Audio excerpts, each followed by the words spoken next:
Hi people, welcome back to the Frankie Sports channel, and we're going to just be reflecting briefly on last night's singles match between Novak Djokovic and Alexei Popyrin of Australia, and it was an incredible match, people. I really enjoyed this one.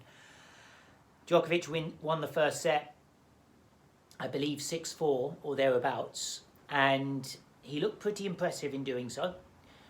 But in the second set, I sensed that maybe Djokovic's energy levels weren't quite where they usually are, in the sense that he looked a tad lethargic and sluggish on the court, and Popyrin was able to really play a great match, actually. He played really well, but in that second set especially, he really grabbed the ascendancy and took control of the match, was using his forehand very effectively and demonstrating great movement and athleticism around the court and excellent feel and ability to maneuver the ball. And I remember that set point he won in the second set. It was a drop shot lob combination from what I remember, and he was able to play a perfectly timed lob to take that second set. And at that point it did appear in the balance, especially Popyrin in that third set gets to 3 set points on Djokovic's serve.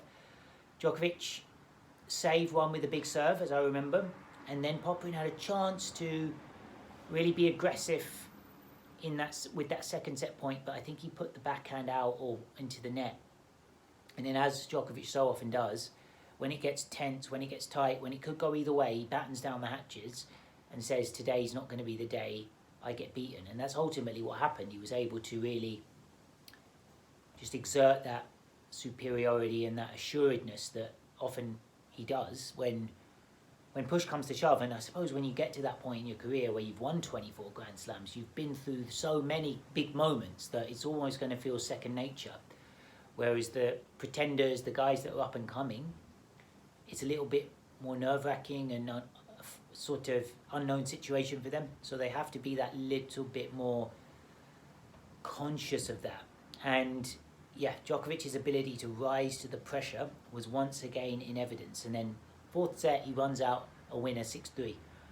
And just reflecting briefly, people, because I did a video about Djokovic's previous win against Prismic, and there were similarities in the sense that he was pushed, and there was a period of both matches, this one with Popyrin and also the match with Prismic, where he was under pressure, and it looked as if his opponent was getting the upper hand, but as so often is the case, people, Djokovic finds a way through those situations.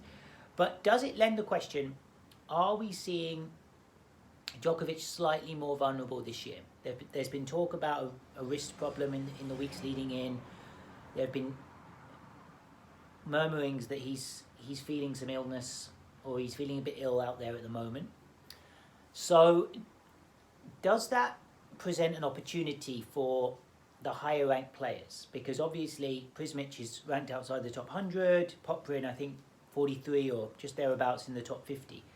But if Djokovic was to play a highly ranked seed, is there a potential for an upset? So that's something we have to bear in mind, people, and the tests are only going to get a little bit stiffer for Djokovic as we work our way through the tournament, starting with his next round match against Echeverri. Now, Echeverri, the Argentinian player, has shown incredible solidity and composure and just that ability to stay constant, and his temperament looks really steady in these first 2 matches, because he's beaten Murray in straight sets and he's beaten Monfils in straight sets, and he hasn't got to a tiebreak or 7-5 situation in either of those matches. They've been pretty comfortable. So obviously he's a player that's on form, 24 years old. So could he throw down a challenge to Djokovic in the next round?